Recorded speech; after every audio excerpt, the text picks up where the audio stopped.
Sunak warns that illegal migrants will overwhelm Britain unless global refugee laws change, saying that failing to tackle the issue would destroy the public's faith in politicians. Ben and Leon, what do you make of this latest intervention by the Prime Minister? Well, I mean, I think the public's faith in the government has already been destroyed, hasn't it?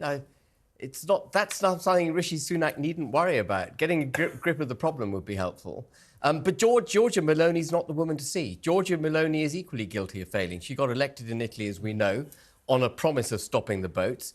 And actually all we've seen is continued assault on Italy by people coming in completely unchecked. Is that not the problem, though, Ben? That there is not really many solutions to stopping the boats? Of course there is. You literally stop the boat. You literally stop the boat. Turn them round, leave the ECHR. That's tough rhetoric, right? That's what Rishi Sunak's been accused of. No, it's not tough rhetoric. It's not tough rhetoric. It's what border control means. If you have a border, you have a right, under international law, to prevent people seeking illegally to enter your country. And you can do that at the point of a gun. That's what border control is. When Poland was threatened with weaponised mass migration... By Putin busing people to the border with Belarus, they put up, rattling Poland fences. put up a metal fence and behind it stood the Polish army, fully armed, and said, well, try it. And that is what border control is. Well, I think you're right, Ben. That probably is one of the only ways you can actually do it. But are we going to go to those lengths? Absolutely. We have to. If your country is assaulted repeatedly and you do nothing about it and your only policy is to let them in, try and deport them, find yourself, as you rightly said, Kevin, ham-fisted by a European Convention of Human Rights in a court that undermines the British people's will completely, which, by the way, is a breach of human rights. I want to come back to that. You have to stop them in the channel. And the minute they know that they will be stopped, they will stop coming, because they know they can't make it across. I mean, on that note, it's interesting looking at Meloni making this promise and then not delivering. One could defend Meloni, I suppose, by saying... It's not her fault. One could say it by saying that, the EU turned around and said, well, we're paying off those massive structural debts you've got that we kind of caused with the Eurozone crisis, but never mind, we're going to stop doing that if you try out this policy. So one could say, OK, bankrupt Italy if you get the Italian Navy in the Mediterranean. But what is stopping Rishi Sunak from doing it and being the vanguard when it comes to illegal immigration? I don't know what's stopping him doing it, because I'm not... I mean, I think Ben's right. The only way you can do it is by putting troops on the border and, as you say, at gunpoint. The question is, do we want to be a country that does that? Or do we want to be a country that... Well, some may, some may not. And I think that's quite an extreme length to go to. And I think Rishi's maybe a little bit reluctant. I would be to say, let's deploy the army to I'm stop not reluctant at all. I think it's an obligation. Ben will lead it himself. I think you've made that very clear over the years, Ben. I mean, it's an absolute central part of government obligation to protect the territory of which they are governing. And the problem here with Rishi is that he doesn't believe in the United Kingdom. David Cameron doesn't believe in the United Kingdom. Theresa May doesn't believe in the United Kingdom. Even Boris Johnson didn't. Tony Blair certainly didn't. We've had 25 years of government who don't care about the United Kingdom. What they care about is some kind of global cooperation, including being participants in the European Convention of Human Rights, over and above and to the detriment, if necessary, of the British people. And if you don't care about the United Kingdom, if you're into unbridled migration, well, who cares about your borders? One would say, if it was the case, and I agree that we should not necessarily let them get to our shores and point guns at them, but halfway through the channel, if we see a boat, intervene and take it back to France, escort it back to France. Some might say, well, there's breaking international laws by your then entering French territorial waters. What do you think the outcome would be if Britain were to do that? Why is it that no other country has essentially done this?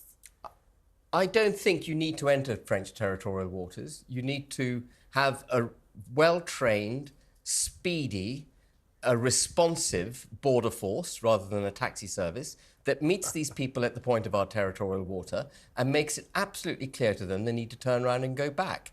And if they haven't got enough fuel, because apparently they only carry 12.5 miles worth of fuel, knowing that they're going to be picked up by RNLI or Border Force, you give them a bit more fuel. And if they decide to jump off their dinghies because they want to self-harm themselves, you give them another dinghy and you chuck them some warm blankets. Ben, are you not then giving in to this idea that, you know, hostile states are forcing migration onto us? And the reason why they're doing France so, is if not they a are hostile doing it, but the argument that Russia maybe is encouraging these gangs to smuggle these people over. The reason they're doing so is so that we divert our armed forces to deal with those issues in the with migrants rather than dealing with hostile states. I can't think of a better use of our security services and armed forces than to protect the territorial integrity of the United Kingdom. That is what they're there for. And surely, you know, you and I, Alex and I, are not exactly on the same page on this, but I do accept, you know, that there's foreign bad actors at work in terms of these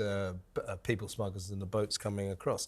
So if we accept that, you know, that Putin and Tehran are all in on all of this, the Wagner group, then surely what is wrong with us getting tough and pointing guns at them? Why not? Because that's what they want us to do. They want to destabilise the armed forces so that we aren't, therefore, in the North Sea looking at potential Russian... I think you can do both. Well, then why would they be doing it? The alternative to that is we just let them come and continue to come. Not necessarily. There are routes around it. It's still very much a span.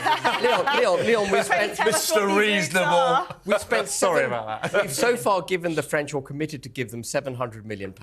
We spent 300 million on Rwanda, which hasn't taken a single illegal migrant. That's £1 billion.